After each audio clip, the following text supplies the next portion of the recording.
106 हुतात्म्यानो,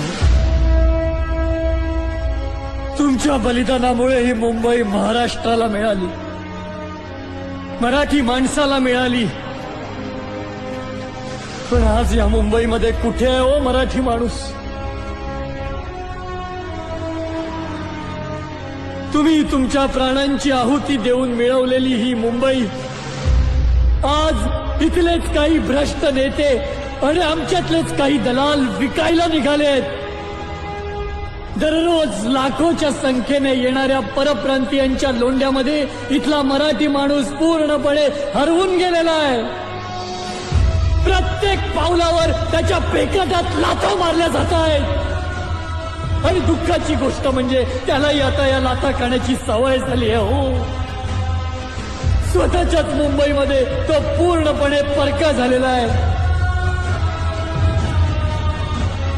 पण मी लाथा खाणार नाही. माझ्याच मुंबईत मी हे परकेपणाचं दुःख भोगणार नाही. तुम्हा हुतात्म्यांच्या साक्षीनं आज मी शपथ घेतो की ज्या